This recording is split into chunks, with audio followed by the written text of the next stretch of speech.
بسم اللہ الرحمن الرحیم الرحمن علم القرآن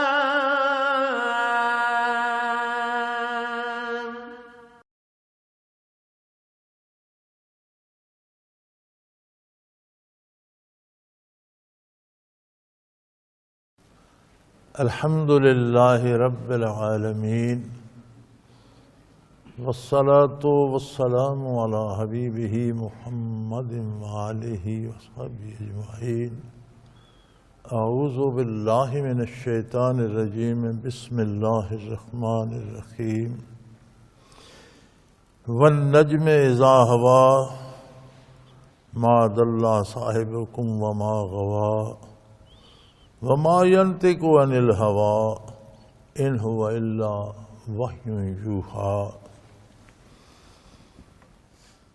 علمہ شدید القوى ذو مرہ فاستوى وهو بالافق الاعلی ثم دنا فتدلى فقاب قوسین او ادنى فاوحى الى عبده ما اوحى ما كذب الفؤاد ما رأى أفتمارونه على ما يرى ولقد رآه نزلة أخرى عند سدرة المنتهى عندها جنة المأوى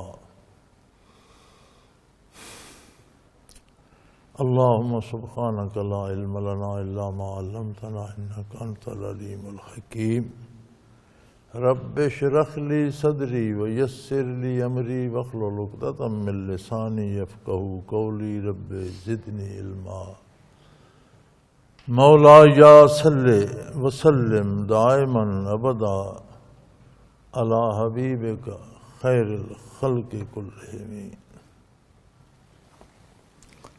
سورہ نجم ہے، یہ ان صورتوں میں شمار ہوتی ہے جنہیں مکی کہا جاتا ہے، یعنی حضور اکرم صلی اللہ علیہ وسلم کی حیات مبارکہ جو 13 برس مکہ میں بعد از نبوت بعثت کے بعد جو 13 برس مکہ مکرمہ میں بسر ہوئے، اس عرصے میں جو صورتیں نازل ہوئیں انہیں مکی کہا جاتا ہے۔ نزول قرآن الگ ہے، ترتیب قرآن الگ ہے، یہ یاد رکھیں۔ کوئی بھی مکمل صورت ایک جگہ بیٹھے ہوئے نازل نہیں ہوئی۔ اللہ کریم نے نزول قرآن میں ایک بہت خوبصورت انداز رکھا ہے کہ جب کوئی واقعہ ہوتا، سوال پیدا ہوتا تو اس کا جواب نازل ہو جاتا۔ ترتیب قرآن ازل سے تھی، لوح محفوظ میں موجود تھی، تو وہ جو آیت نازل ہوتی نبی علیہ السلام کاتبان وحی سے فرماتے کہ اس آیت کو فلاں صورت میں فلاں آیت کے ساتھ رکھو۔ تو ترتیب قرآن کریم وہ ہے جو لوح محفوظ میں قرآن تھا اور اس کے مطابق نبی کریم صلی اللہ علیہ وسلم نے وہ آیات وہاں رکھائیں۔ اب سب سے پہلی وہ وحی جو نازل ہوئی اقرا، وہ تو 30ویں پارے میں، 30ویں پارے کی ایک سورت کا حصہ ہے۔ تو نزول قرآن کا جو یہ واقعات کے جواب تھے، اس سے قیامت تک 2 باتوں کی تصدیق ہو گئی۔ ایک الفاظ قرآن کی کہ فلاں واقعہ ہوا تھا تو یہ الفاظ نازل ہوئے۔ دوسرا مفاہیم قرآن متعین ہو گئے کہ اس آیت میں فلاں سوال کا جواب ہے۔ تیسرا ان حوالوں کے حساب سے قرآن کا حفظ آسان ہو گیا، یاد کرنا آسان ہو گیا۔ تو نزول قرآن الگ ہے اور ترتیب قرآن تلاوت کے لیے وہ الگ ہے، اور وہ بھی نبی کریم صلی اللہ علیہ وسلم نے بذریعہ وہی ترتیب دلائی۔ مکہ مکرمہ میں کچھ حصہ جو قرآن کریم کا نازل ہوا، جن صورتوں کو مکی کہا جاتا ہے، تو اس وقت بھی وہ لکھ لی جاتی تھیں، لیکن حضور اکرم صلی اللہ علیہ وسلم کے حکم کے مطابق کہ یہ آیت فلاں آیت کے ساتھ فلاں صورت میں رکھو۔ والنجم اذا ہوا،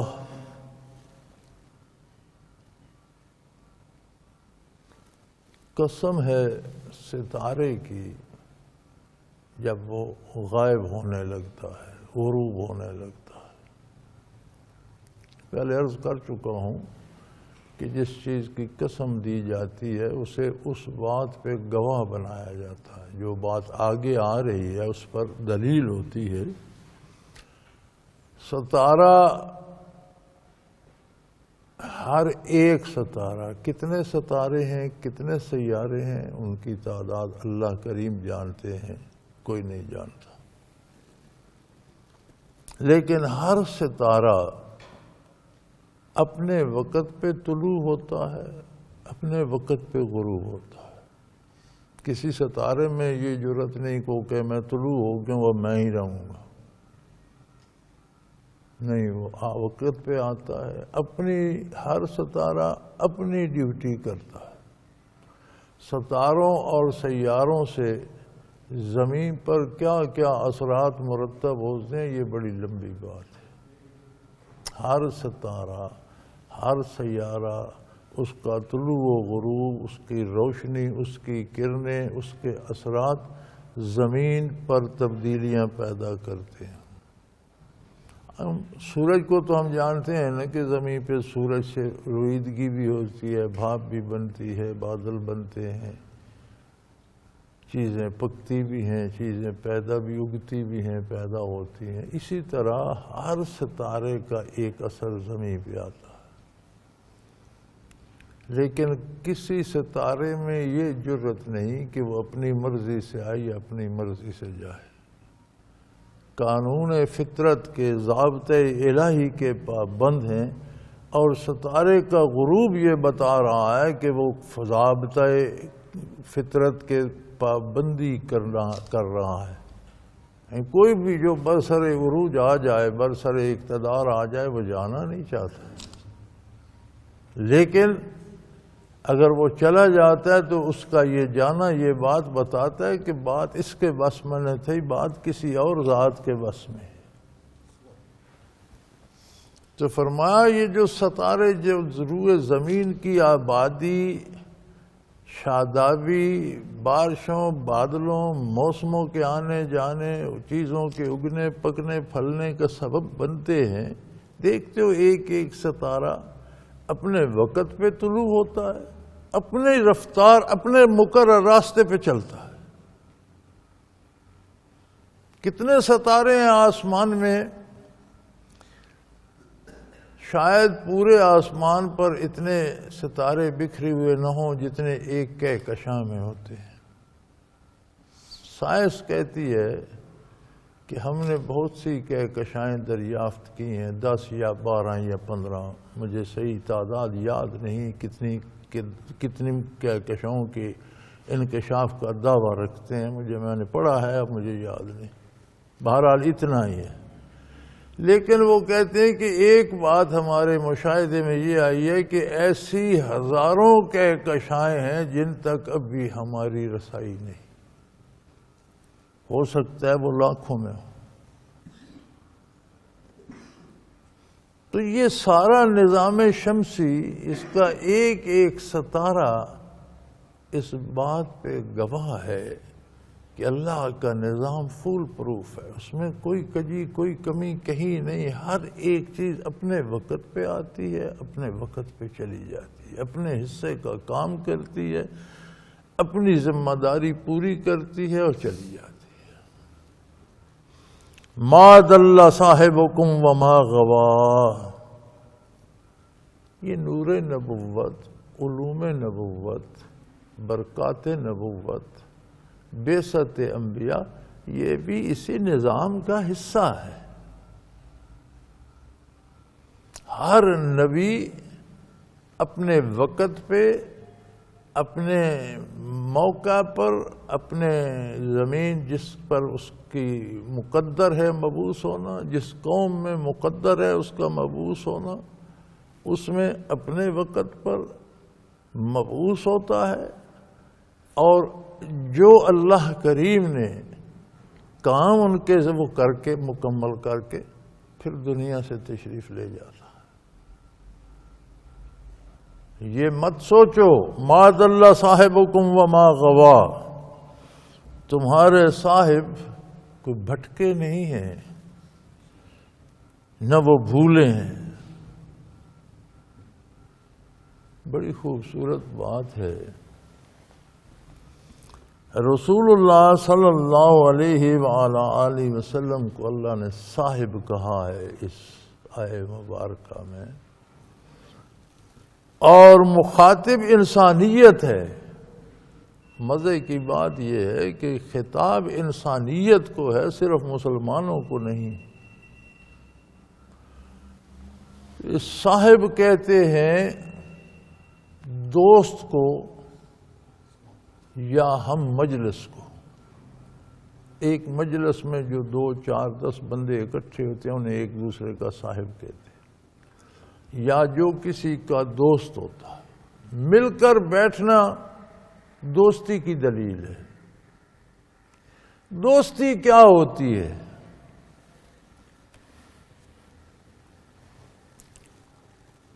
جو میں سمجھتا ہوں کہ ہم لوگ اس زمانے میں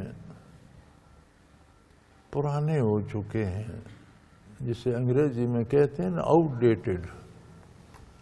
ہمارا وقت گزر چکا ہے. اب لوگوں کی سوچ، ان کی سوچ کا زاویہ، ان کے رویے بدل چکے ہیں. آج دوستی ہوتی ہے کہ جس سے کوئی کام ہو اس سے دوستی ہو جاتی ہے. آج کی تہذیب کا یہ قاعدہ ہے کہ کام نکل جائے پھر واقفیت بھی نہیں رہتی. لیکن دوستی کا حقیقی مفہوم یہ ہے کہ جس کو جس سے دوستی ہوتی ہے وہ دوست کا بھلا چاہتا ہے، اسے کچھ دیتا ہے. لینے والی دوستی نہیں ہوتی. دوستی اور محبت یہ ہوتی ہے کہ دوست اور محبت کرنے والا جس سے دوستی پیار محبت کرتا ہے اس کے لیے کچھ قربان کرتا ہے، اپنی طرف سے کچھ دینا چاہتا ہے. حقیقی مفہوم یہ ہے. آج کے معاشرے میں تو معنی بدل گئے. اب تو دوستی یہ ہے کہ جس سے غرض ہے اس سے دوستی ہوگی، غرض نکل گئی پھر واقفیت بھی نہ رہی. تو نبی علیہ السلام کو اللہ نے نسل انسانی کا دوست کہا ہے. ما ضل صاحبکم، تم سب کا دوست. بھئی مومن سے دوستی تو سمجھ میں آتی ہے، کافر سے دوستی کیسی؟ کافر خود نامراد ہے جو برکات لینے سے انکار کر رہا ہے، بھٹک رہا ہے. ورنہ آپ کا دامن اتنا وسیع ہے کہ سارے کافر کلمہ پڑھ لیں، سب کو عطایات سے نواز دیا جائے. وہاں کوئی روک ٹوک نہیں ہے.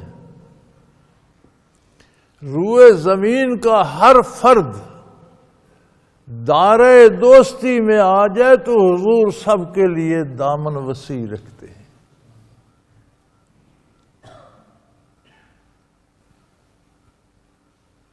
تو جس کی رحمت کا دامن اتنا وسیع ہے کہ دشمن بھی اگر دشمنی چھوڑ کر آ جائیں تو ان سے دوستی پہ تیار ہے، اپنی برکات، اپنی عنایات، اپنی کرامات سے نوازنے پہ تیار ہے. تو بھلا جو اس کی دوستی کا دم بھرتے ہیں، جو اس پر ایمان لاتے ہیں، جو اس کی اطاعت کرتے ہیں، جو اس کا احترام کرتے ہیں، ان سے پہ کتنا مہربان ہوگا.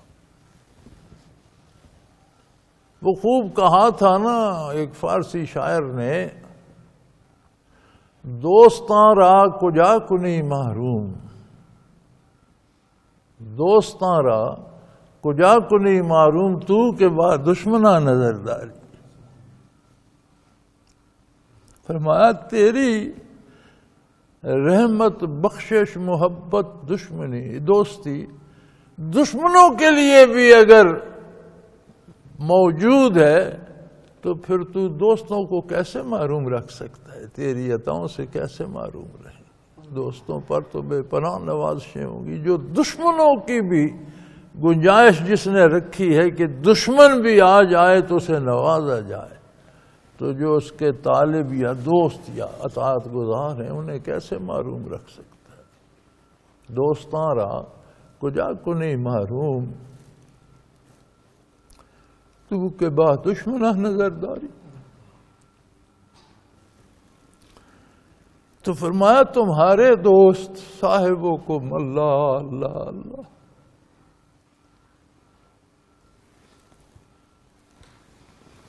دوستی جانبین سے چلتی ہے.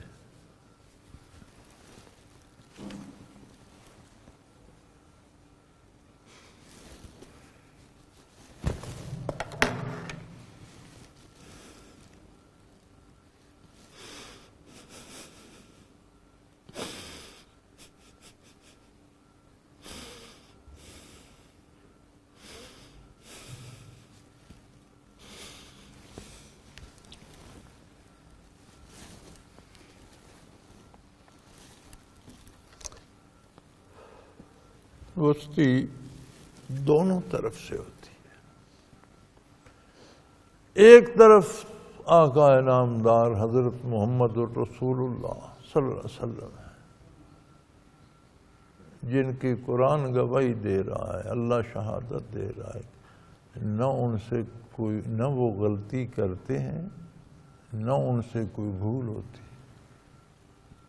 آدمی غلطی نہیں کرتا لیکن کبھی اسے پتہ ہی نہیں چلتا کہ مجھ سے غلطی ہے تو بھول کر جاتا ہے. فرمایا نہیں، میرے نبی کا کمال یہ ہے کہ آپ کبھی بھٹکتے نہیں، غلطی نہیں کرتے، نہ سوچ میں، نہ کردار میں، نہ ارشاد میں، نہ عمل میں، نہ تعلق میں، نہ محبت میں، نہ دوستی میں، کہیں غلطی نہیں کرتے. اللہ غلطی بندہ جو کرتا ہے سوچ سمجھ کر جو کرتا ہے اصل کے خلاف غلطی ہوتی ہے، لیکن بھول تو سکتا ہے بندہ، اسے پتہ ہی نہ چلے اور وہ کر جائے. فرمایا نہیں، وہ بھولتے بھی نہیں. اب اگر کہیں رشتے میں کمی ہے، محبت میں کمی ہے، حصول رحمت میں کمی ہے، تعمیر کردار میں کمی ہے، عقیدے اور ایمان میں تو فرمایا یہ تمہاری طرف سے ہو سکتی ہے، ادھر سے نہیں. کیونکہ دوستی جانبین سے ہوتی ہے نا، تو ایک دوستی کرتا ہے تو اگلا اس دوستی کو قبول کرے اور اپنے دل میں محبت کے جذبات پیدا کرے، تب دوستی چاہیے. ایک دوستی کرتا رہے اگلا دشمنی کرتا رہے تو معروم وہ رہتا ہے جو دشمنی کر رہا ہے. جو دوستی کر رہا ہے اسے دوستی محبت شفقت کا اجر ملتا ہے، وہ معروم نہیں ہوتا. تو فرمایا لوگوں حضور اکرم صلی اللہ علیہ وسلم کی ذات والا صفات پر شک نہ کرو، آپ کو تانے نہ دو. مشرکین کہتے تھے نا کہ پاگل ہو گئے یا انہیں غلطی لگ رہی. فرمایا نہیں، نہ یہ بھولتے ہیں نہ یہ غلطی کرتے. میرے حبیب سے نہ غلطی ہوتی ہے نہ ہی بھول ہوتی ہے. ماد اللہ صاحبکم وما غوا. یہ صاحبکم جو ہے یہ تو مومن کے لیے اس سے بڑا کوئی اعزاز سمجھا نہیں جا سکتا. جو قبول کر لے ایمان، وہ اس سے بڑا کیا اعزاز چاہتا ہے کہ اللہ کریم اسے محمد الرسول اللہ صلی اللہ علیہ وسلم کو اس کا دوست فرما رہا ہے. اس بندے کو حضور کا دوست نہیں فرمایا، حضور اکرم صلی اللہ علیہ وسلم کو مخلوق کا دوست فرمایا. اس سے بڑا اعزاز مومن کے لیے اور کیا ہو سکتا ہے. ماد اللہ صاحبکم وما غوا. تمہارے دوست غلط نہیں کرتے، نہ ان سے بھول ہوتی ہے، نہ غلطی کرتے ہیں نہ بھول چوک ہوتی ہے. حتیٰ کہ وما ینطق عن الہویٰ. بھئی ساری مخلوق کو اللہ نے انسانیت کو قوت گویائی دی ہے، ساری انسانیت جو جس کے جی میں آتا ہے کہتا، اچھا بھی کہتا ہے، اس کی زبان سے غلط بھی نکل جاتا ہے، برا بھی کہہ دیتا ہے، سچ بھی کہتا ہے، جھوٹ بھی بولتا ہے. انسانی مزاج ہے. انسان بات کرتے وقت ماحول، بات سننے والے کی حالت کو نہیں دیکھتا، اپنی غرض کو، اپنی پسند کو دیکھتا ہے. جو اپنی پسند کی بات ہوتی ہے وہ کر دیتا. فرمایا میرے حبیب تو اپنی مرضی سے بات بھی نہیں کرتے.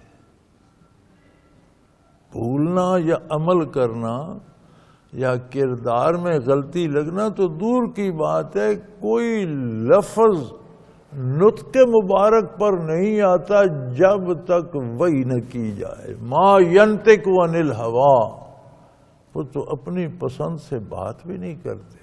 نطق یہ جو قوت کلام ہے، قوت گویائی ہے، بولنے کی جو صفت ہے انسان میں، اسے نطق کہتے ہیں۔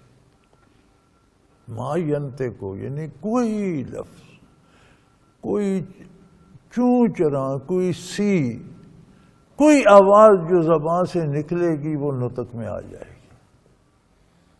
میرے حبیب تو کوئی لفظ لب پر نہیں لاتے جب تک میں نہ کہوں کہ یہ لفظ مبارک ارشاد فرمائی۔ ما ینطق عن الہوا، اپنی پسند سے کوئی بات نہیں کرتے۔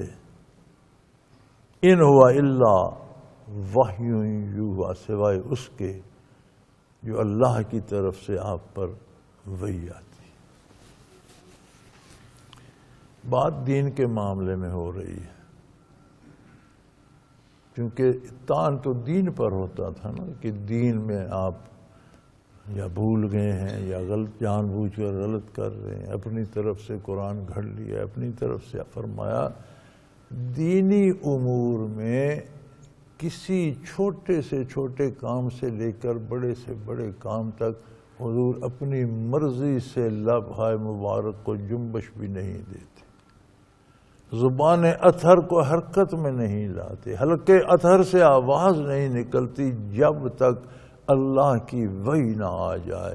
جو اللہ فرماتا ہے وہ مخلوق کو پہنچا دیتے۔ اس کے علاوہ جو نارمل حیات ہے، جو عام زندگی ہے، حضور مزاح بھی فرماتے تھے، کاروباری باتیں بھی کرتے تھے لوگوں سے، کہ وہ ایک الگ بات ہے۔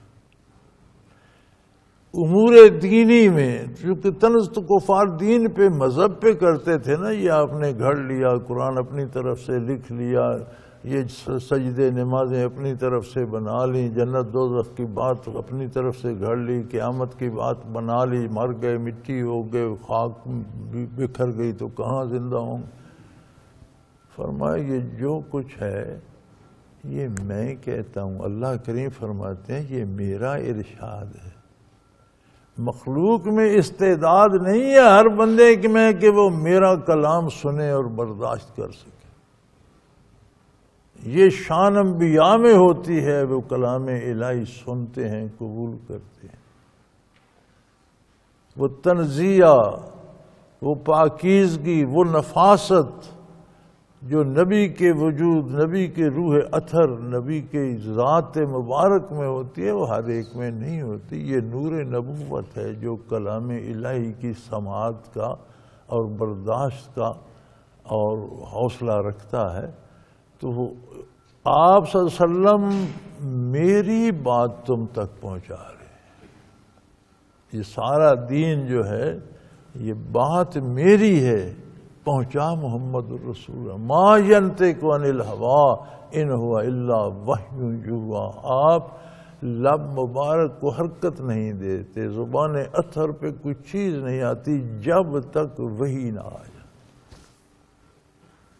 یہاں سے یہ بھی پتہ چلا کہ حدیث مبارک بھی وحی ہے۔ چنانچہ علماء حق فرماتے ہیں کہ حدیث کا انکار ویسا ہی کفر ہے جیسا قرآن کا انکار کفر ہے۔ آج تو مذاق بن گیا نا، جو کہ جی چاہتے وہ کہتے ہیں ایسی حدیثیں ہم نہیں مانتے، یہ بھی کوئی حدیث ہوتی ہے؟ یہ جرت، یہ بے باکی نہیں کرنی چاہیے، یہ کفر ہے۔ جتنی احادیث حضور کی ہیں وہ بھی وہی ہے، کیونکہ آپ بجز وحی کے کلام نہیں فرماتے تھے۔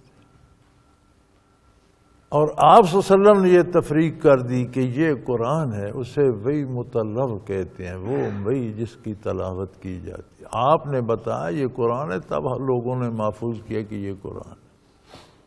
جو قرآن نہیں ہے اور ارشادات نبوی ہے وہ حدیث ہے، وہ بھی وحی ہے لیکن وہ غیر مطلب ہے، یعنی قرآن کی طرح اس کی تلاوت نہیں ہوتی، اس سے احکام اخذ کیے جاتے ہیں۔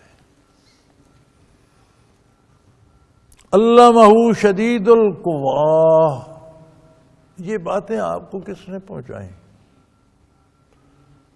شدید القوہ، سب سے طاقتور جو فرشتہ ہے، جو فرشتوں کا بھی سردار ہے، اس خدمت پہ اسے مامور کیا گیا. کسی عام فرشتے نے پیغام نہیں دیا. وہ فرشتہ شدید القوہ جو بہت طاقتور، تمام فرشتوں کا بھی سردار ہے، وہ فرشتہ یہ باتیں اللہ کی بارگاہ سے لے کر، لوح محفوظ سے لے کر قلب اطہر پر وارد ہوا اور حضور تک پہنچائیں. ذو مرہ فاستوى وهو بالافق الاعلی. اور یہ جبرائیل علیہ السلام کی ملاقات کوئی صرف آپ کا تصور نہیں ہے، ایک مشاہدہ کشفاً ہوتا ہے. نبی کریم صلی اللہ علیہ وسلم، دین سارا کشف سے وصول ہوا ہے. کشف کا انکار اس لیے نہیں کیا جا سکتا کہ سارا قرآن، ساری حدیث کشف سے حضور نے وصول فرمائی ہے. وہی آتی تھی تو مخلوق پاس ہوتی تھی، لیکن کسی کو نہ کوئی چیز نظر آتی تھی، نہ آواز سنائی دیتی تھی. حضور کا مشاہدہ تھا، قلب اطہر کا مشاہدہ تھا.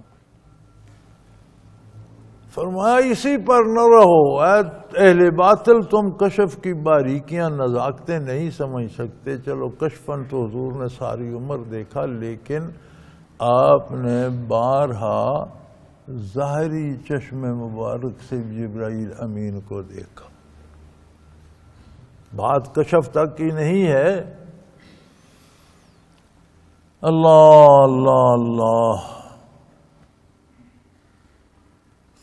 فاستوى وهو بالافق الاعلی. آپ نے انہیں اصلی صورت میں بھی افق اعلیٰ پر، افق پر جہاں سے سورج طلوع ہوتا ہے، جبرائیل امین موجود تھے اور حضور ظاہری نظر سے دیکھ رہے تھے. ثم دنا فتدلى. پھر جبرائیل امین کو اپنے پاس بھی دیکھا. جو ان کا حقیقی وجود جبرائیل امین کا ہے وہ یہ ہے کہ وہ افق اعلیٰ پہ بیٹھے تھے تو زمین سے آسمان تک کی خلا ان کے وجود سے بھر گئی تھی. پھر وہ حضور کی خدمت عالی میں بھی آئے، مناسب وجود ظاہر کر کے آئے، اور حضور نے ثم دنا فتدلى. پھر وہ حضور کے قریب آ گئے اور آگے بڑھے. تب بھی حضور نے چشم ظاہر قلب سے بھی دیکھا، کشفاً دیکھ، چشم ظاہر سے بھی دیکھا. فکان قاب قوسین او ادنیٰ. بلکہ دو کمانوں کو جیسے ملایا جاتا ہے اس سے بھی قریب تر دیکھا. عربوں میں ایک رواج تھا کہ جب کسی سے بہت گہری دوستی اور مضبوط دوستی اور عمر بھر کی دوستی کا وعدہ کرتے تو اپنی اپنی کمان کی لکڑی ہاتھ میں لے کر کمان کی اس کی تانت آگے کرتے، دوسرا بھی اپنی لکڑی ان تانتوں کو اس طرح ملاتے تھے. یہ وہ عہد ہوتا تھا کہ اب اس میں کبھی کوئی کمی نہیں آئے گی. ہر دکھ سکھ موت تک، ہر زندگی کے ہر نشیب و فراز میں ہم دوست ہیں، ہم اکٹھے. یہ پکی دوستی کی دلیل ہوتی تھی. اسے کہتے تھے کعبہ قوسین. قوس کہتے ہیں کمان کو، دو کمانوں کا مل جانا، اکٹھا ہو جانا. تو یہ بہت فرمایا جبرائیل امین نے تو کعبہ قوسین کی طرح آپ کی خدمت کا عہد کر لیا. ہمہ وقت، ہمہ لمحہ، ہر لمحہ بارگاہ رسالت کی حاضری کا وعدہ کر لیا. او ادنا، بلکہ اس سے بڑھ کر، اس سے بھی قریب تر. یعنی ایک بندہ یہاں کھڑا ہے، ایک یہاں کھڑا ہے، درمیان میں 1 فٹ 2 فٹ فاصلہ ہے، وہ کمانے ملا دیتے ہیں، دوستی کا عہد ہو گیا.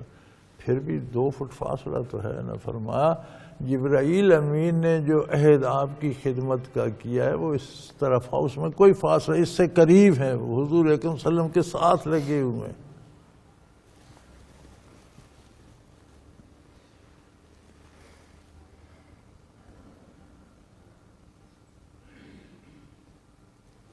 مفہوم آیت تو یہ ہے جو میں عرض کر رہا ہوں. اب گھڑنے والوں نے بہت سی باتیں گھڑ لی ہیں. یہ بھی میں نے بعض علماء کے تراجم و تفاسیر میں پڑھا ہے کہ جی کعبہ قوسین سے مراد دو بازو ہیں، جب ایسے کریں تو وہ کمان بن جاتے ہیں. تو اس ادنا قریب تر سے مراد یہ ہے کہ اللہ نے اپنے بازو میں لے کر حضور کو سینے سے لگا دیا.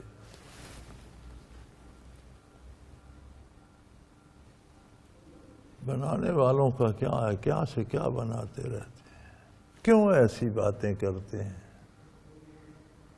لوگوں کو ان میں مبتلا کر کے اپنی بڑائی اور اپنے ہاتھ پہنچ پر بوسے دلانے کے لیے اور ان سے روپے وصول کرنے کے لیے قرآن کی غلط تعویلیں کرتے رہتے ہیں. بات چل رہی ہے جبرائیل امین کی اور حضور اکرم کی.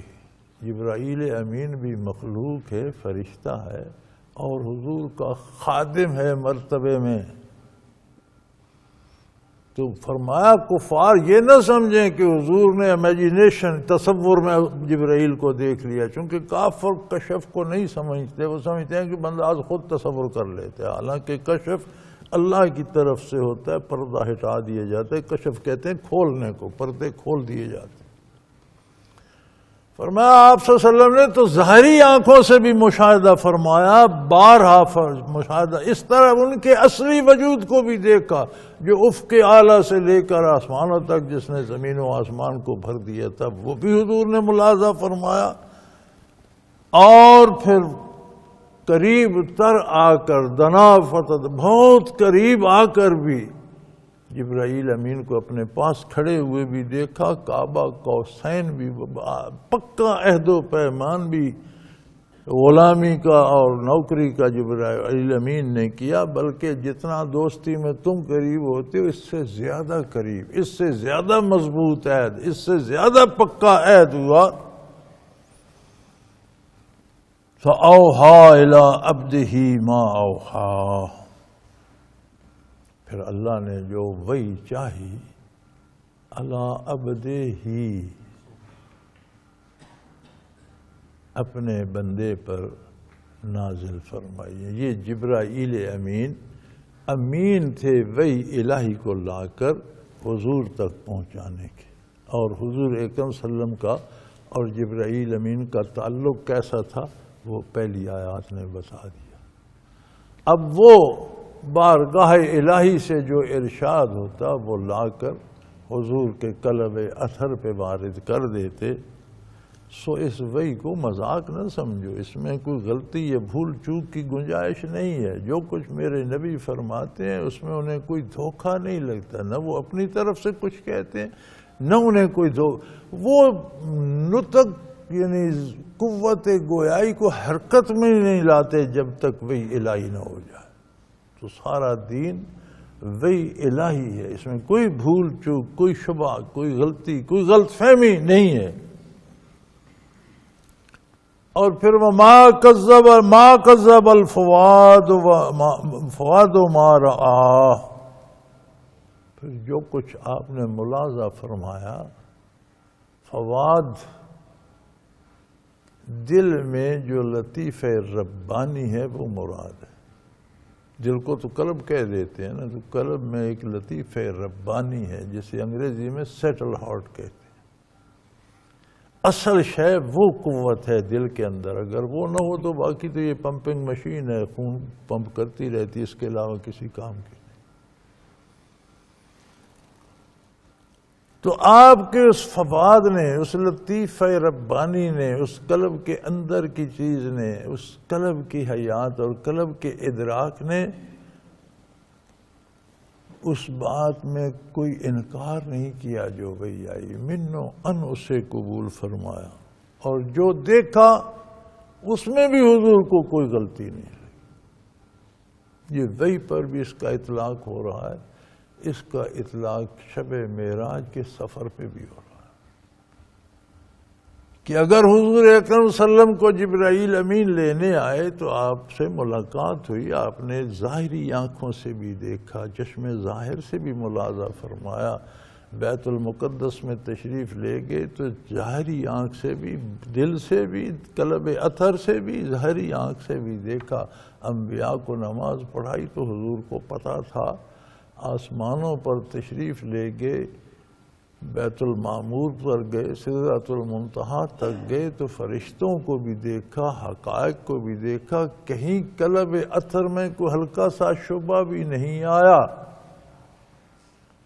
کہیں ہلکا سا دھوکہ بھی نہیں لگا کہ چیز اصل میں کچھ اور ہو، حضور نے کچھ اور سمجھو، ایسا بھی نہیں ہوا، نہ کوئی بھول ہوئی نہ کوئی غلطی ہوئی۔ فَأَوْحَىٰ إِلَىٰ عَبْدِهِ مَا أَوْحَىٰ، یہ عبدہ ہم ساری عمر پڑھتے رہے،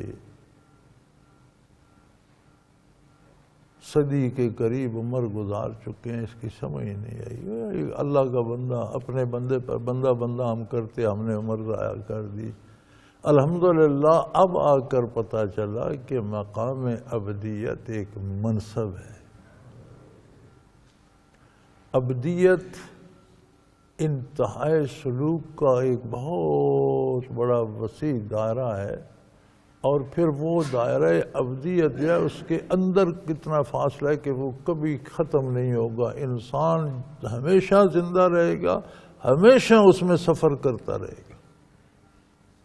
ابد الآباد آخر کی زندگی جو ہے، موت کے بعد کی زندگی جو ہے، وہ پہلے برزخ میں زندگی برزخ کی عجیب ہے، جیسے دنیا کی زندگی بھی عجیب ہے کہ روح کوئی نظر نہیں آتی، کوئی محسوس نہیں ہوتی، کوئی پکڑی نہیں جاتی، روح تابع ہے، بدن مکلف بذات ہے، زندگی میں صرف بدن نظر آتا ہے، گرمی سردی، موسم، بھوک پیاس، کھانا پینا، صحت بیماری، سارے مسئلے بدن کے ساتھ ہیں، لیکن ساتھ تڑپتی بھگتتی تو روح بھی رہتی ہے۔ بدن خوشحال ہوتا ہے، وہ بھی خوش ہوتی ہے، بدن حرام کھاتا ہے، یہ جھوٹ بولتا ہے، یہ مصیبتیں آتی ہیں، روح بھی دکھی ہوتی ہے۔ تو برزخ میں بالعکس ہو جاتا ہے، بدن تابع ہو جاتا ہے، مکلف بذات روح ہو جاتی ہے، گرمی سردی، کھانا پینا، موسم، رات دن روح کے ہوتے ہیں، بدن اس کے تابع۔ جب قیامت ہوگی تو دونوں کو برابر کر دیا جائے گا، بدن بھی محسوس کرے گا، روح بھی محسوس کرے گا۔ تو اللہ کی راہ میں چلنے والوں کو زندگی بھر راہ روانے سلوک کو ترقی نصیب ہوتی رہتی ہے، اور صدیوں بعد، ہزاروں سالوں بعد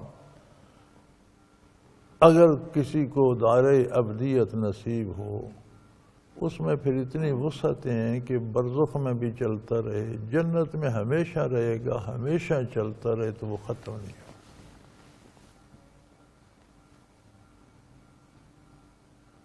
اس کا سرتاج، اس کی انتہا، اس کا کمال، اس کی حد کیا ہے؟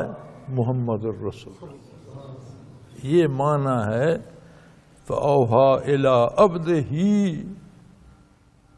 عبدہ کا یہ مفہوم ہے، عبدہ کا یہ ہم پڑھتے ہیں نا، عبدہ ورسولہ، عبدہ کا یہ مفہوم ہے کہ مقام عبدیت کے انتہائی کمال پر فائز محمد الرسول۔ مناصب انبیاء کے بھی ہوتے ہیں، مناصب صحابہ میں بھی تھے، مناصب اولیاء اللہ میں بھی ہوتے ہیں۔ صحابہ اور تابعین کا عہد متصل ہے نبی کریم صلی اللہ علیہ وسلم سے، فرمایا خیر القرون کرنی،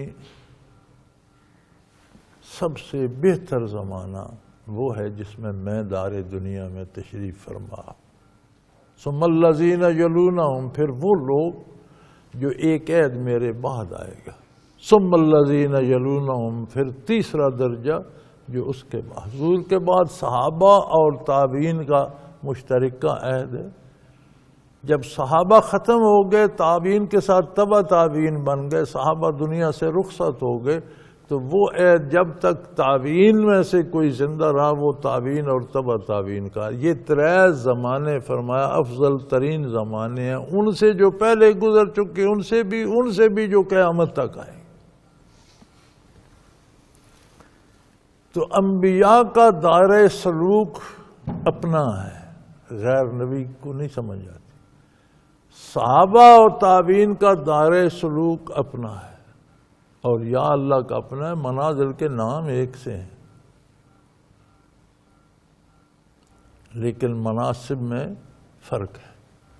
تو ابراہیم علیہ السلام کو فرمایا صدیق النبی، یا نبی بھی تھے صدیق بھی تھے، یعنی وہ انبیاء میں منصب صدیقیت پر فائز تھے۔ عیسیٰ روح اللہ، یہ مناسب ہیں انبیاء کے۔ محمد الرسول اللہ، آپ اللہ کے رسول ہیں، ساتھ فرمایا منصب کیا ہے؟ عبدہ و رسول۔ جو قرب انتہائی مخلوق کو خالق سے نصیب ہو سکتا ہے، فرمایا اس کی انتہا پہ محمد الرسول۔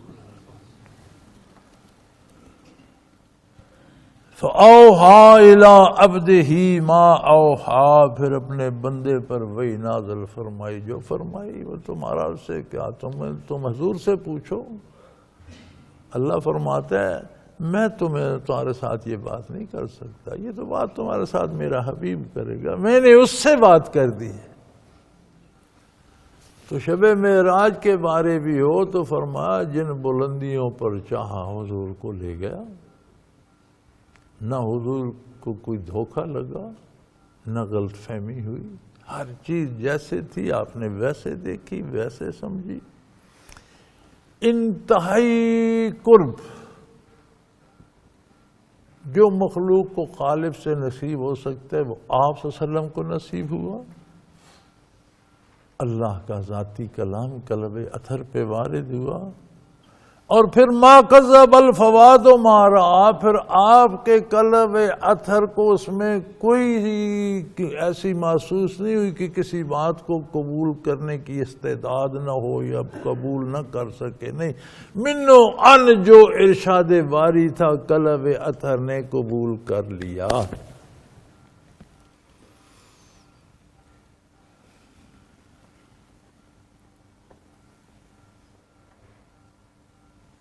جو کچھ آپ چشم اطہر نے دیکھا قلب اطہر نے منو ان قبول کیا۔ کبھی ہوتا ہے نا ہم کوئی چیز دیکھتے ہیں، دل کہتے ہیں نہیں یار مجھے غلطی لگ رہی ہے، یہ وہ چیز تو نہیں ہے۔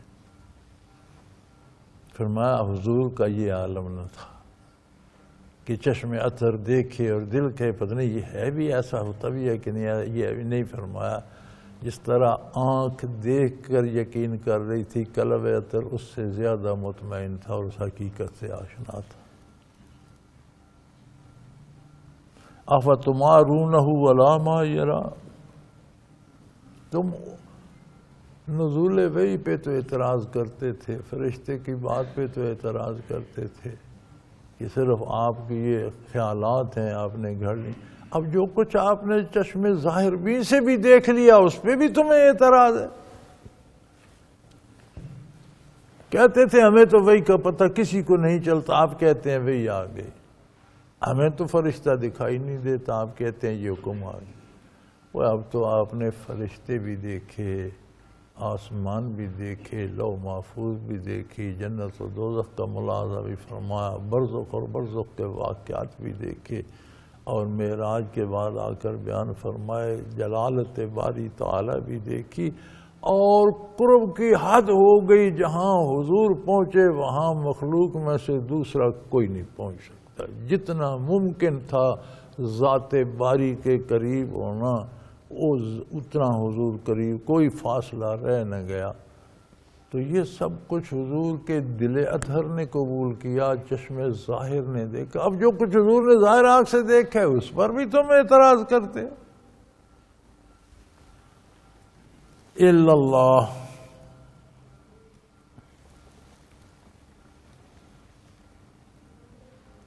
افتمارونہ علی ما یری، جس کا آپ صلی اللہ علیہ وسلم نے مشاہدہ فرمایا اس پر تمہیں اعتراض ہے، جھگڑا کرتے ہو دیکھی ہوئی چیزوں میں بھی۔ ایک چشم دید چیز ہے یار، اور اللہ گواہ ہے کہ حضور نے جو دیکھا حق دیکھا، جو سمجھا حق سمجھ، تم کہتے ہو نہیں آپ ایسے ہی کہہ رہے ہیں ایسا نہیں ہو سکتا، بھی تم جاہل ہو۔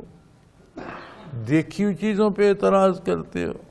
اس زمانے میں کفار اعتراض کرتے تھے۔ یہ ہم کس دور میں آ گئے ہیں کہ آج جو بندہ مسلمان ہونے کا دعوے دار ہے اسے بھی معراج پہ اعتراض۔ ہمارے مسلمان دانشور اور بڑے قومی رہنما قسم کے لوگ بھی کہتے ہیں جی یہ ایک خواب تھا جو حضور نے دیکھا، جس میں عطر تو وہی تھا، یہ جسمانی طور پر حضور تشریف نہیں لے گئے۔ تو خواب تو ہر بندہ دیکھ سکتا ہے۔ اگر حضور اہل مکہ کو کہتے میں نے یہ خواب دیکھا تو انہیں کیا اعتراض ہو سکتا؟ اعتراض تو اس بات پر تھا کہ آپ جسم عطر سے کیسے بیت المقدس چلے گئے؟ ہمیں مہینے لگتے ہیں، بڑا اچھا تیز رفتار صحت مند اونٹ ہو، بھگا بھگا کر جائیں تو مہینوں کے حساب کا سفر ہے۔ وہ آپ گئے بھی اور واپس بھی آ گئے اور پھر وہی رات کا وہی کو وقت نہیں لگا۔ اگر حضور کہتے میں خواب میں گیا تو کیا اعتراض؟ خواب میں تو کوئی بھی جا سکتا ہے۔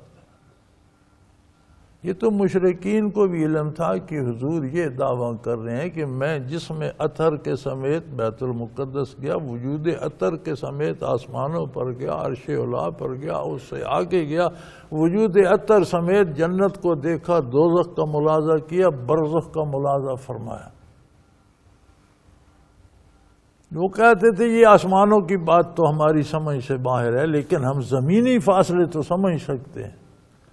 پھر انہوں نے سوال کیا کہ اگر آپ بیت المقدس گئے ہیں تو ہم بارہا وہاں گئے ہیں، ہم نے وہ مسجد دیکھی ہے، اس کے کھڑکیاں، دروازے، اس کی دیواریں، اس کے ستون ہم نے گنے ہوئے، آپ بتائیں اس کی کھڑکیاں کتنی تھی؟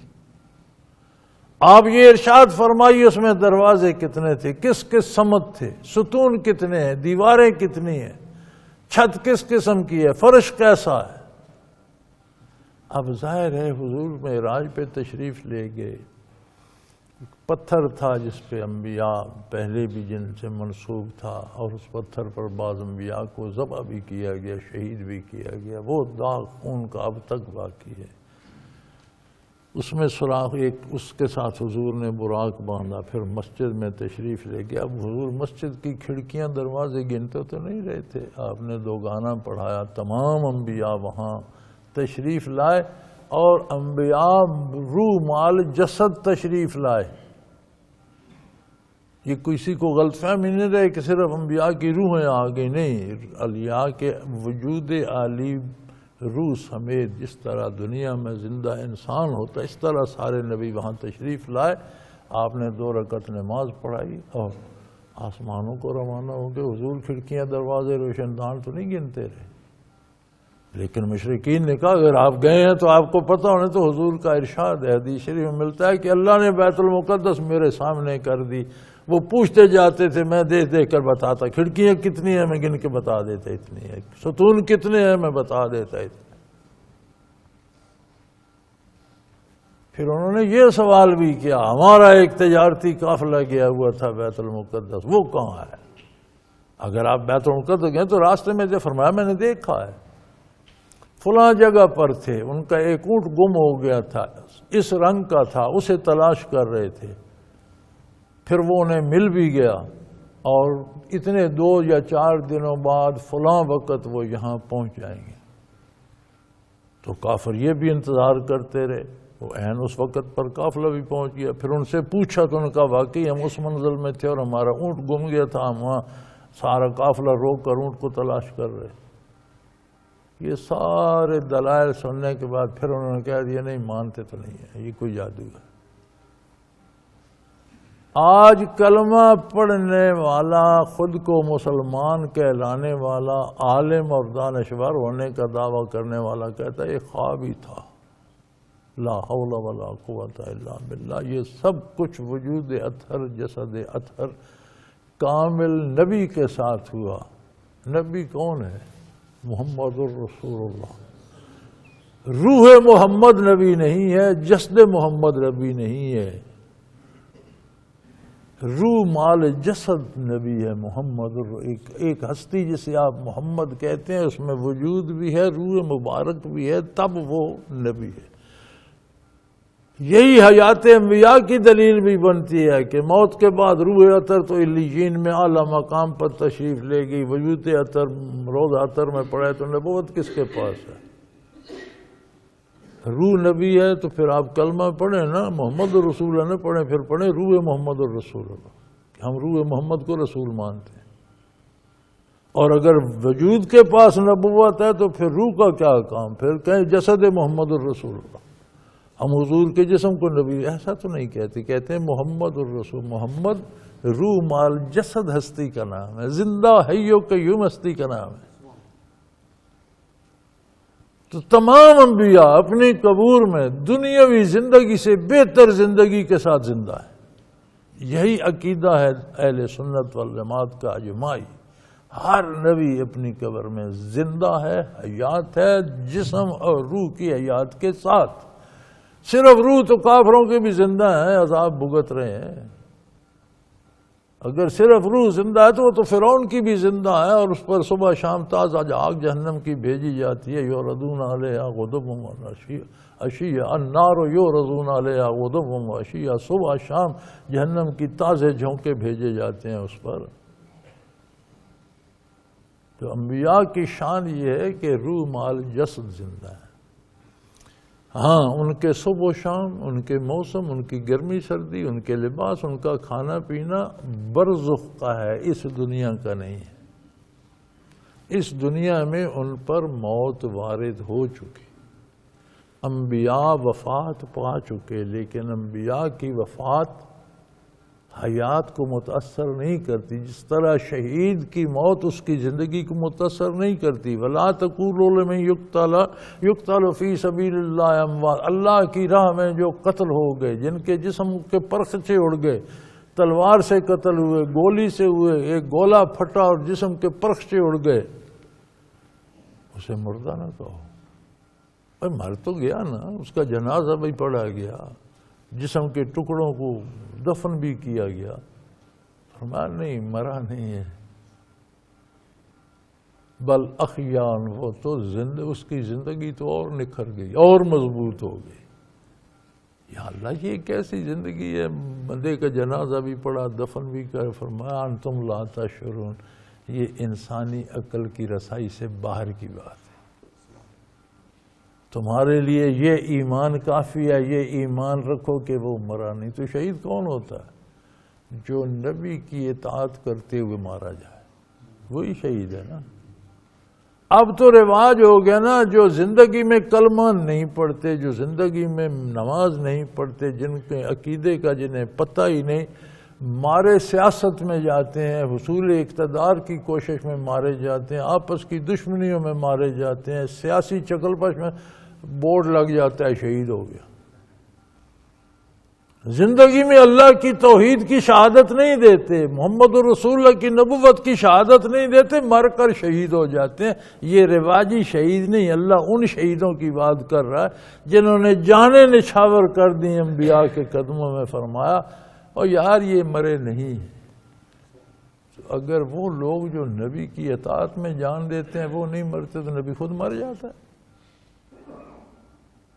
یہ کیا سا اصول ہے، یہ کون سا عقیدہ ہے کہ جس کا غلام نہیں مرتا وہ آقا خود مر جاتا ہے؟ نہیں نہیں، یہ جھوٹ ہے۔ نبی ہاں، ان کی وفات ہوئی، ان پر موت وارد ہوئی، دنیا سے تشریف لے گئے حجر مقدس میں، قبر اطہر میں، لیکن قبر میں نبی کی زندگی دنیاوی زندگی کی طرح اس سے بھی مضبوط ہو جاتی۔ سارے انبیاء زندہ ہیں اپنی قبور میں، روح اور بدن کی حیات کے ساتھ۔ کھانا پینا سونا جاگنا اس عالم کا ہے جہاں تشریف فرما ہے۔ آپ دنیا میں یہاں سے امریکہ چلے جاتے ہیں تو صبح و شام کھانا پینا امریکہ کا ہو جاتا ہے، پاکستان کے ٹائم، پاکستان کا طلوع و غروب یہاں رہ جاتا ہے۔ تو وہ دوسرے عالم میں چلے گئے تو یہ احکام اس عالم کے ہوتے ہیں۔ حیات اس سے بھی بہتر ہے۔ اَفَتُمَارُونَهُ عَلَىٰ مَا يَرَىٰ، تو جو چیزیں حضور نے بچشم خود ملاحظہ فرمائی تمہیں ان پہ بھی اعتراض ہے؟ کمال ہے یار، جو حضور کشفاً وصول کر کے فرماتے، ارشاد فرماتے تھے مجھ پر یہ وہی ہے، اس پر تم اعتراض کرتے تھے کہ ہم نے تو فرشتہ نہیں دیکھا اور کسی نے تو یہ بات نہیں سنی۔ اب جو سارا مشاہدہ حضور نے آنکھوں سے، ظاہری آنکھوں سے فرمایا، بیت المقدس تشریف لے گئے، عرش اعلیٰ اور کہیں تک تشریف لے گئے، اللہ سے باتیں ارشاد ہوئیں، جنت کا ملاحظہ فرمایا، دوزخ کا، بس اب چشم دید تمہیں بتا رہے ہیں، پھر بھی تمہیں اعتراض ہے؟ بھائی کمال ہے، اعتراض کی بھی حد ہوتی ہے۔ افتمارون علی ما یری، جو کچھ حضور نے بچشم خود ملاحظہ فرمایا اس پر تمہیں اعتراض ہے۔ وَلَقَدْ رَآهُ نَزْلَةً أُخْرَىٰ، حضور نے جبرائیل امین کو ان کے اصل وجود میں دوسری بار بھی دیکھا۔ ایک دفعہ تو افق پہ دیکھا تھا نا کہ زمین و آسمان کو بھر دیا تھا، دوبارہ پھر اس اصلی وجود میں بھی حضور کی ملاقات ہوئی۔ کہاں ہوئی؟ عند سدرۃ المنتہی، اس بیری کے درخت کے پاس جو آسمانوں اور عرش اعلیٰ کے درمیان حد فاصلہ ہے، جو انتہا پر ہے، جہاں آسمانوں کی حد ختم ہو جاتی ہے۔ حضور اکرم نے فرمایا کہ ایک بیری ہے وہاں جہاں آسمانوں کی حد ختم اور آگے معاملات عرش الہی کے شروع ہوتے ہیں، وہاں اس کا پتا اتنا بڑا ہے کہ ہر پتے پر کسی نہ کسی فرشتے کا دفتر لگا ہوا ہے۔ وہ اس لیے اہم ہے کہ احکام الہی عالم بالا سے اس بیری پہ ان دفاتر میں نازل ہوتے ہیں، وہاں سے فرشتوں کو تقسیم ہوتے ہیں، تو نظام عالم اس طرح چلایا جاتا ہے۔ سارے اعمال جو زمین سے جاتے ہیں اسی سدرۃ المنتہی، انتہا پر جو بیری ہے وہاں پہنچتے ہیں اور وہ وصول کر کے بارگاہ الہی میں پیش کرتے ہیں۔ تو فرمایا جب حضور سدرۃ المنتہی پہنچے تو وہ بھی اتنی وسیع جگہ ہے کہ زمین و آسمان کی خلا سے وہ بڑی ہے، وہاں بھی جبرائیل امین کو ان کی اصلی حالت میں حضور نے ملاحظہ فرمایا۔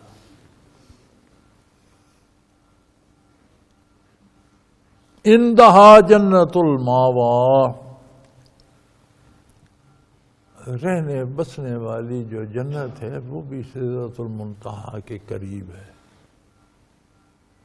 جس جنت، آپ نے جنت کا بھی ملاحظہ فرمایا تو وہ ساتھ ہی ہے بھائی۔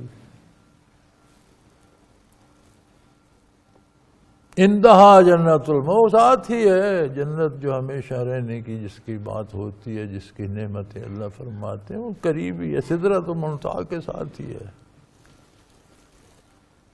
اذ یغشی السدرۃ ما یغشی، جب حضور وہاں پہنچے تو تجلیات ذاتی مترشح ہوئی۔ یہ آپ کا مقام ابدیت تھا نا کہ وہاں حضور کا استقبال فرمایا گیا۔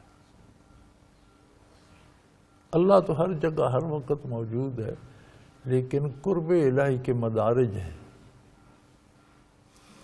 تو بھائی جب کوئی بہت پیارا مہمان آتا ہے تو صاحب خانہ بادشاہ بھی ہو تو کم از کم دروازے پہ تو اس کا استقبال کرتا ہے۔ دیکھا نا آپ نے دنیا، تو فرمایا جب عالم افلاک کی انتہا پر پہنچے، اذ یغشی السدرۃ ما یغشی، تو تجلیات ذاتی باری نے، جمال باری نے سدرۃ المنتہی کو ڈھانپ لیا، گویا حضور کو اللہ کریم استقبال فرما رہے ہیں، آپ تشریف لے آئے، مہمان کو میزبان خوش آمدید کہہ رہے ہیں۔ اس کی کیفیات اللہ جانے، اللہ کا رسول جانے، ہماری سمجھ سے باہر، قوت گویائی سے بالا تر، الفاظ سے بہت بڑی ہیں، نہ کوئی سمجھ سکتا ہے نہ کوئی، جس نے دیکھا وہ جانے، جس نے دکھایا وہ جانے۔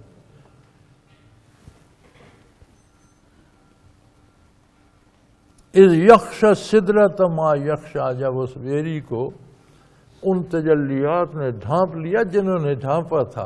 اب یہ جو تجلیات کیا تھیں فرمایا تم نہیں جان سکتے، وہ وہی تھیں جنہوں نے وہ کیا بس۔ یا اللہ کیسی تجلیات تھیں، تیری ذات تھی، تیری صفات تھیں، تو خود جلوہ گر تھا، تیرے انوارات۔ فرمایا یہ باتیں تمہارے سمجھنے کی نہیں ہیں، اپنی حد میں رہو۔ یہ سمجھنا میرا کام ہے یا میں جس نے جس کو اس عزت سے نوازا ہے اس نے سمجھا ہوگا.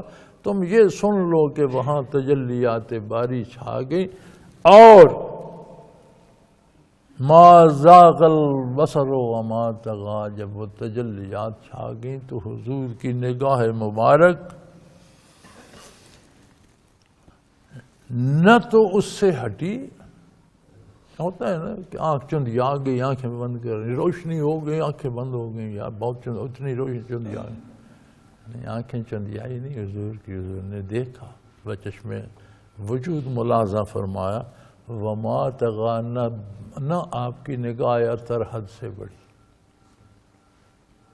ہم دیکھتے ہیں نا کسی چیز کو، خوش ہوتے ہیں، پھر کہتے ہیں اس کے پیچھے کیا، اس کا سبب کیا، یہ کیوں ہے. نہیں،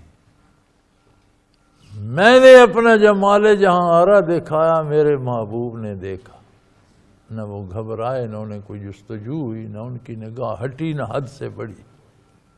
اجاہلو، تم ان پر اعتراض کرتے، اس ہستی پہ تمہیں شکوک ہیں اور ان کے ارشادات میں تم شبہ نکالتے ہو.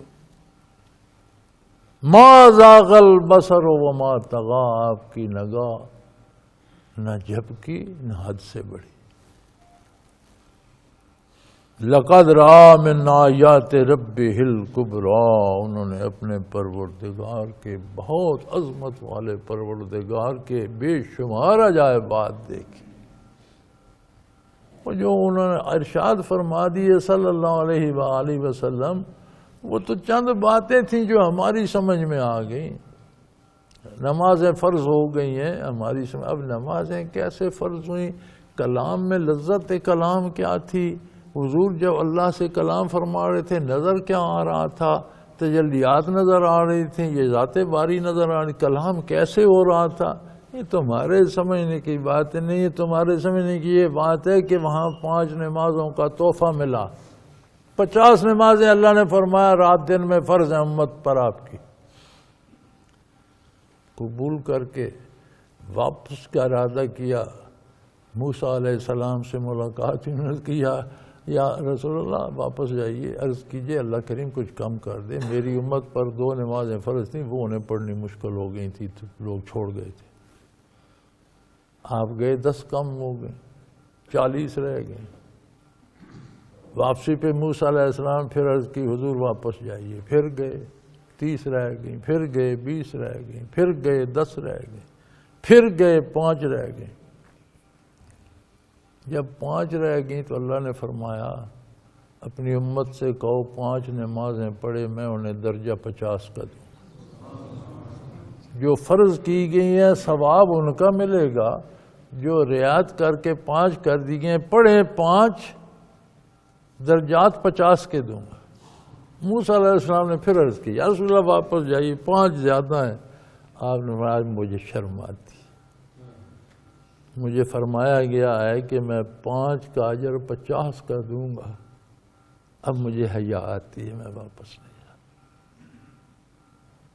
تو یہ جو ہم پر بوجھ ہے نا نمازیں، یہ تو انعام ہے کہ ہر وہ بندہ جو حضور کا دامن تھامے 5 بار لازمی مجھ سے ملاقات کرے، اپنے حالات بیان کرے، اپنی ضرورتوں بیان کرے، اپنی حاجتیں بیان کرے. بندے نے لینے کے لیے آنا ہے، بارگاہ الہی نے اسے دینا ہے.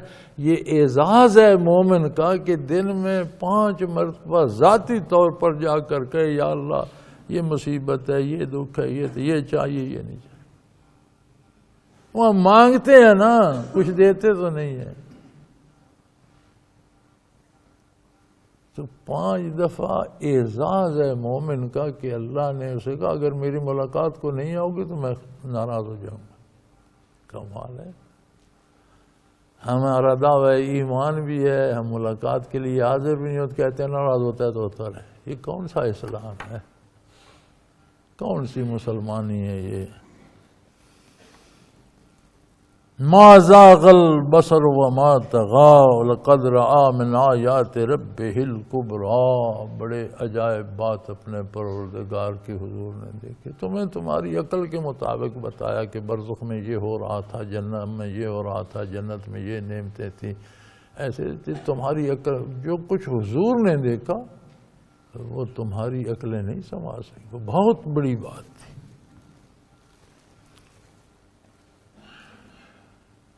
افرأیتم اللات والعزیٰ، بھائی میرے محبوب نے تو جمال باری بھی دیکھا۔ اب یہاں ایک اور سوال رہ جاتا ہے، ایک طبقہ علماء کا فرماتا ہے کہ یہاں اللہ سے جو ملاقات تھی اس میں حضور نے ذات باری کو بھی دیکھا، ایک طبقہ علماء کا فرماتا ہے کہ نہیں اللہ نور ہے، اللہ کو دیکھنا اس زندگی میں ممکن نہیں ہے، آخرت میں قیامت میں سارے مومن دیکھیں گے۔ جو طبقہ اعتدال پر ہے، بیان ہے جو جسے میں ٹھیک سمجھتا ہوں، وہ یہ ہے کہ حضور جہاں تشریف لے گئے تھے وہاں یہ عالم نہیں تھا۔ موسیٰ علیہ السلام نے جو آرزو کی تھی رب ارنی انظر الیک، وہ زمین پر کھڑے تھے، عالم یہ تھا، وجود یہی تھا۔ حضور نے جہاں جا کر کلام الہی حاصل کیا وہ عالم بالا، آسمانوں سے آگے کی بات تھی، وجود اطہر بھی وہیں پہنچ گیا، روح اطہر بھی وہیں تھا۔ تو اگر وہاں حضور نے دیکھا تو اس عالم کے احکام کا اطلاق وہاں نہیں ہوتا۔ دیکھا یا نہیں اس کی تعیین نہیں ہو سکتی، اللہ جانے، اللہ کا رسول جانے۔ لیکن اگر دیدار باری ہوا تو اس میں یہ قانون لاگو نہیں ہوتا، یہ دنیا پہ لاگو ہوتا ہے۔ مرنے کے بعد ہر مومن کی بصیرت قیامت کو اللہ کا دیدار کرے گی، اپنی اپنی حیثیت کے مطابق جمال باری کو دیکھے۔ جمال باری کی کوئی ایک حد نہیں ہے، اپنی اپنی بصارت کے مطابق ہر کسی کو دیدار نصیب ہوا۔ تو حضور ان عالمین سے اوپر اٹھ گئے تھے میرے بھائی، اگر وہاں دیکھا تو آپ کو کیا اعتراض ہے؟ تو یہ بحث ہماری عقل سے باہر ہے، لیکن اگر دیدار باری ہو تو اس میں کوئی رکاوٹ، کوئی ممانعت نہیں ہے۔ یہاں کے احکام اس آسمان سے نیچے کے، آسمان سے نیچے کے احکام بالائے آسمان نافذ نہیں، وہاں کے اپنے احکام۔ تو حضور نے تو دیکھا، باتیں بھی سنی، ملاقات بھی ہوئی۔ افرأیتم اللات والعزیٰ، تم نے یہ جو تم جن بتوں کو پوجتے ہو ان کا بھی کوئی آگا پیچھا تم نے بھی دیکھا؟ وہ کوئی تحقیق کی ان کی ذات کیا؟ تحقیق تو کرو، ایک لوہار نے پتھر تراشا بت بن گیا، تم بھی ان کی اصل تو دیکھو، کسے پوج رہے ہو؟ یہ لات اور عزیٰ و منات ثالثۃ الاخری، اور تیسرا جو منات بنا رکھا ہے، لات منات عزیٰ تین مشہور بت تھے، ویسے تو سینکڑوں بنا رکھے تھے۔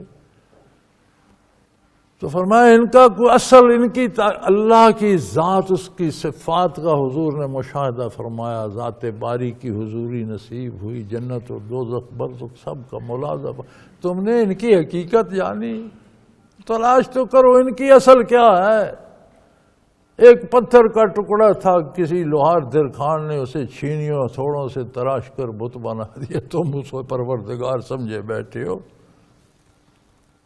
اور اس بتوں والے عقیدے نے تمہاری عقلیں معاف کر دیں۔ تم کہتے ہو فرشتے اللہ کی بیٹیاں، لکم الذکر والانثیٰ، تم اپنے لیے تو بیٹے پسند کرتے ہو، بیٹی پیدا ہو تو زندہ گاڑ آتے ہو، مار دیتے ہو، پتہ اطلاع ملے بیٹی ہوئی ہے تو شکل لٹک جاتی ہے، غمگین ہو جاتی۔ تو یہ عقیدے تمہیں ان بتوں کے تعلق سے نصیب ہوئے کہ جو چیز جسے ایک انسان، تم انسان ہو کر پسند نہیں کہ وہ تم نے اللہ کے لیے تمہارے لیے تو بیٹے ہوں، اللہ کے لیے بیٹیاں بنا دی۔ تلک اذن قسمۃ ضیزیٰ، یہ کیسی الٹی تقسیم ہے، کیسی بے انصافی اور بے رحمانہ تقسیم ہے، کوئی عقلی تک نہیں اس کی بنتی۔ ان ہی الا اسماء سمیتموہا انتم وآباؤکم ما انزل اللہ بہا من سلطان، یہ تمہارا جتنا مذہب تم نے گڑھ رکھا ہے اسلام کے علاوہ۔ دنیا میں دو مذہب ہیں، اسلام اور کفر، دنیا میں دو قومیں ہیں، مومن اور کافر۔ آگے کفر کی بے انتہا قسمیں ہیں، اسلام میں کوئی فرقے نہیں، کوئی قسمیں نہیں، اسلام ایک ہے۔ اور اگر کوئی فرقہ بناتا ہے تو یاد رکھو وہ اسلام سے باہر نکل کر فرقہ بنتا ہے، اسلام میں کوئی فرقہ نہیں۔ اسلام ایک ہے اور وہ ہے اللہ کا راستہ، نبی کریم صلی اللہ علیہ وسلم کا اتباع۔ اب اس سے کوئی بھٹکتا ہے تو وہ باہر چاہے۔ حضور اکرم صلی اللہ علیہ وسلم نے ایک خط کھینچا، بہت سی لائنیں ادھر ادھر لگائیں دونوں طرف، فرمایا یہ جو سیدھا خط ہے یہ اللہ کا راستہ، یہ جتنی لائنیں ادھر ادھر جا رہی ہیں یہ گمراہ لوگ ہیں جو فرقہ بندیاں بنا کر اس سے نکل جائیں گے۔ کفر میں فرقے ہیں، بلکہ میں نے کفر میں یہ مطالعہ کیا ہے کہ کسی ایک جو ہے غیر اسلامی عقیدہ، اس کے دو پیروکار ایک عقیدے پہ نہیں ہوتے، دونوں کے عقائد نظریات مختلف ہوتے۔ تو فرمایا یہ تم نے جو کفر گھڑ رکھا ہے یہ صرف نام ہے جو تم نے اور تمہارے باپ دادا نے گھڑ لیے، ان کی کوئی حقیقت نہیں۔ اللہ نے ان کے بارے کوئی دلیل نازل نہیں فرمائی، کسی نبی نے ان کا تذکرہ نہیں کیا، کسی آسمانی کتاب میں بات نہیں آئی، یہ تم نے گھڑ لیے ہیں، بنا لیے ہیں۔ ان یتبعون الا الظن، تم صرف گمان کی پیروی کر رہے ہو، تم صرف اوہام کے پیچھے زندگی ضائع کر رہے ہو۔ تم نے تصور کر لیا ہے، گمان کر لیا کہ یہ چیز ایسی ہے، یہ پتھر جو ہے یہ خدا ہے، اس میں دیوتا ہے، اس کے پاس سجدہ کرو، یہ سارے تمہارے گمان ہیں، ان کی کوئی حقیقت نہیں ہے۔ وما تہوی الانفس، تمہاری خواہشات نفس نے ان کی ترتیب، یہ گمان تمہارے اندر پیدا کر دیا۔ وَلَقَدْ جَاءَهُم مِّن رَّبِّهِمُ الْهُدَىٰ، اور فرمایا یہ کیسے لوگ ہیں کہ اللہ کی ہدایت ان کے پاس آ چکی، اللہ کے نبی تشریف لا چکے، اللہ نے کتابیں نازل فرمائی۔ اس عظیم الشان ہستی کو جس کی مدح و ثنا میں یہ سارا رکوع گزرا ہے، محمد الرسول اللہ کو مبعوث فرمایا، اسے یہ عالی شان کتاب قرآن دیا، تم کتاب اور رسول کو چھوڑ کر اوہام کے پیچھے لگ گئے۔